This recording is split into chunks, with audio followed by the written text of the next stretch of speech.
¿En qué tan cerca estamos de un problema mucho más serio que del que tengamos que lamentarnos posteriormente? Vane, buenos días. ¿Qué tal? Muy buenos días, Lalo.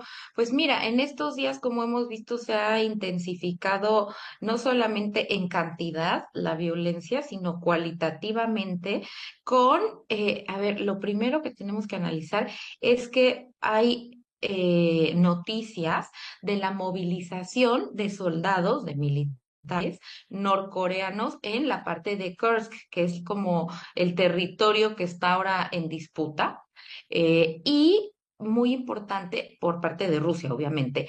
Este permiso que le da Joe Biden para la utilización de este tipo de misiles de 300 kilómetros de alcance a Ucrania, que, ojo, o sea, Rusia ha dicho que ya los empleó, que ya hubo un primer ataque de este tipo de misiles. Sin embargo, bueno, yo incluso estuve con el embajador de Ucrania en Chile, antier, bueno, no celebrando, ¿verdad?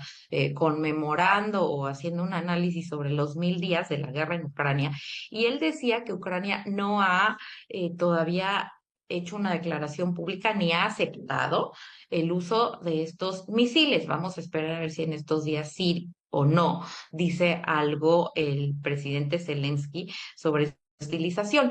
Y eso abrió paso, bueno, a estas declaraciones por parte de Rusia de el empleo de material nuclear para la disuasión en esta guerra. Eso sería pues muy complicado, porque si tenemos un país en la escena internacional que emplea de alguna manera este tipo de armamento, de material nuclear, bueno, es evidente que la comunidad internacional tendría que hacer algo. No se pueden quedar paralizados, porque, a ver, una de las cosas de las que se ha hablado es que el tener estas bombas, el tener misiles, etcétera, es un elemento disuasivo para evitar que alguien más trate de atacar a un país. Sin embargo, si alguien ya lo utiliza, bueno, la capacidad, y creo que eso es lo que hoy le está fallando al occidente, de que el otro tenga miedo, de que el otro crea que sí lo vas a emplear, no solamente que lo tienes, pues es un factor muy importante. Y creo que en un momento dado, y sobre todo Europa, que tiene la guerra en su frontera, a un lado, y eso se ve muy diferente a nosotros que tenemos la guerra a un continente, ¿no? O sea, eso cambia todo.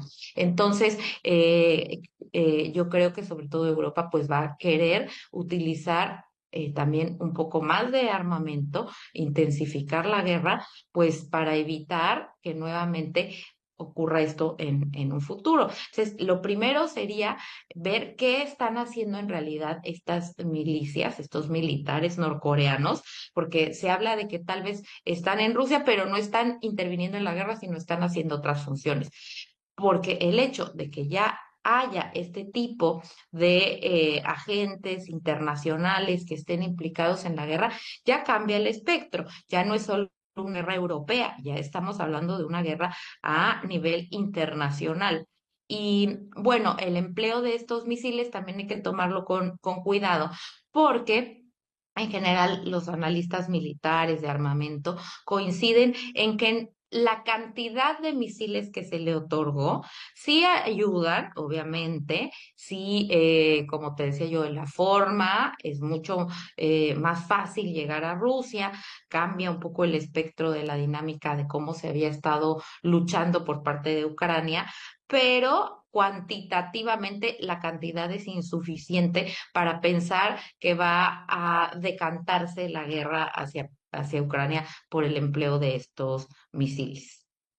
¿Es posible utilización de material de características nucleares en este conflicto? ¿Qué tan lejos ves esa posibilidad?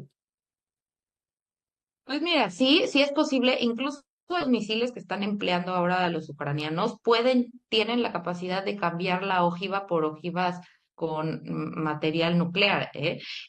Yo veo complicado que, por ejemplo, Ucrania lo usara, porque no lo tiene, y porque es muy difícil que se lo proporcionen sus aliados, ¿no? Pero por parte de Rusia, que está de alguna manera estancado en esta guerra, yo creo que en algún momento dado lo podría usar. O sea, no podemos decir que líderes como el de Norcorea o como el de Irán, que soportan y apoyan a Rusia, y mucho menos Rusia, no estarían dispuestos si ven que esta guerra se prolonga. Ahora, tenemos un factor muy importante en el corto plazo y que puede hacer que de alguna manera se detenga Vladimir Putin, y es el factor Trump en enero, que ha dicho que no va a apoyar a Ucrania. Entonces, podríamos esperar prácticamente un poco menos de un mes, de dos, perdón, un mes y medio al cambio de presidencia para que ya veamos acciones más contundentes. Bueno, pues Vane, el tratamiento de otros temas le buscamos para el lunes. Por lo pronto te agradezco mucho, mucho que estés aquí para que nos des esta luz sobre este asunto que debe de preocuparnos indudablemente.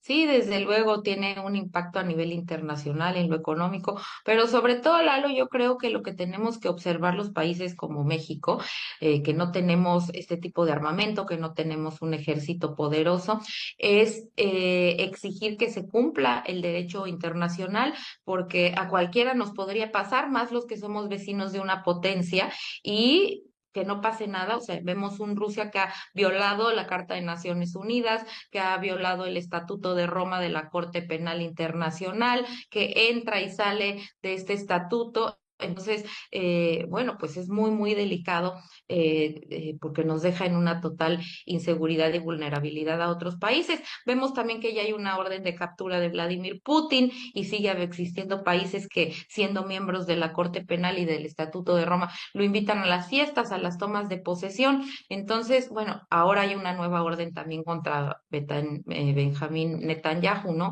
Pero son órdenes que todavía no logran tener un poder coercitivo ante las líderes de potencias de este tipo. Muchas gracias, Vane, por estar con nosotros.